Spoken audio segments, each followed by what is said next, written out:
Acid mine drainage from sulfide mines has been one of the biggest issues facing our natural aquatic ecosystems for decades now. In this short documentary, I'm going to explain what sulfide mining is, talk about why it is such a disruptive process, and propose some solutions for moving towards more sustainable practices.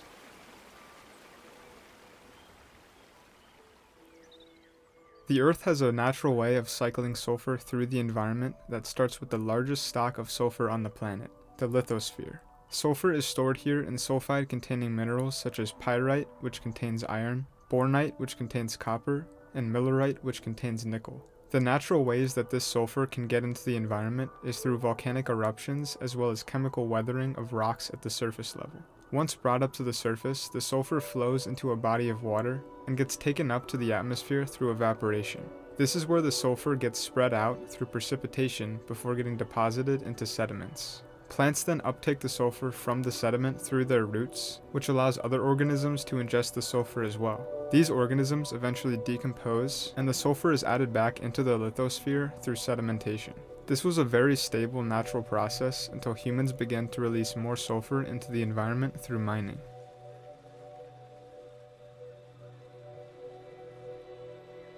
Sulfide mining is the process of extracting precious metal ores that contain sulfur, most commonly from open pit mines. After being extracted, the sulfur-containing minerals are then exposed to the atmosphere and more importantly to water, where a chemical reaction occurs creating sulfuric acid, which is the same as battery acid. This is pretty much the same process as the chemical weathering I mentioned in the natural sulfur cycle, but at a much larger scale.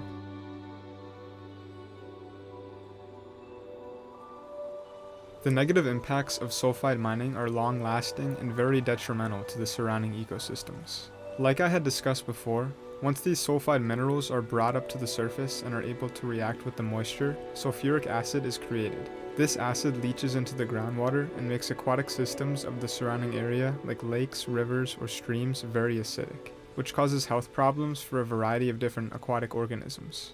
Also, once this acid gets into the environment, it can separate heavy metals from the rocks that it is passing over.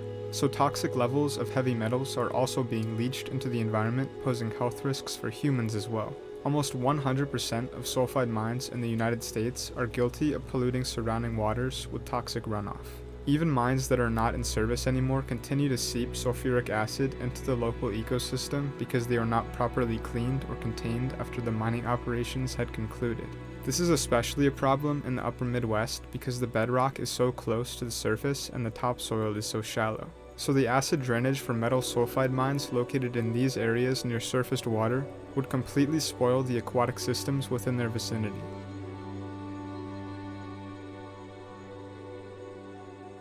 I think everyone understands the economic benefits that would come from mining these sulfide ore deposits, but the consequences, as we have seen, can be absolutely devastating to the environment. Despite all these challenges and shortcomings, there are ways to remediate acid mine drainage and even stop it from occurring in the first place, without halting the mining operations altogether.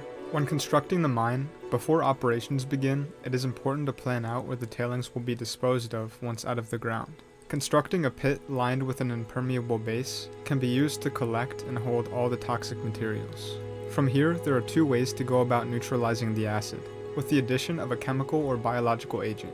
Any alkaline material would make a good chemical neutralizing agent. For example, sodium hydroxide, which is very effective in neutralizing acid given its basic properties. As far as biological neutralizing agents, there are a variety of different bacteria that will work to remove the acid. The way that this process works is that the bacteria will consume the acid, where it will be reduced by its digestive system, creating a more alkaline environment. Another option when it comes to sulfide mine remediation is the use of a catch basin that collects the mine effluent and lowers its pH. A good example of this is an anoxic limestone drain, which is a chamber with no air or water, which means the metals can't oxidize and the sulfur can't react to create acid.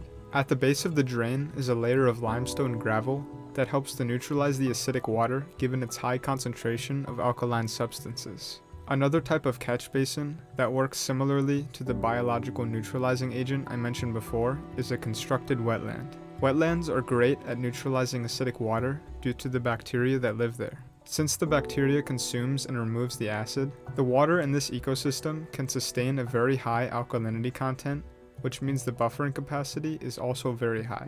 Once the mine closes and is no longer in service, an effective remediation strategy would be to refill and seal off the mine to prevent any leaching of acid or heavy metals from occurring long term. After the mine is sealed, it is also important to monitor the chemical states of the surrounding water systems to make sure the site was properly dealt with. While the best option here would most definitely be to halt sulfide ore mining processes altogether, that is not a feasible option when looking at all the economic benefits that these materials have. So for now, I feel that if we continue to implement the remediation processes I have mentioned, this should become less and less of an issue in the future.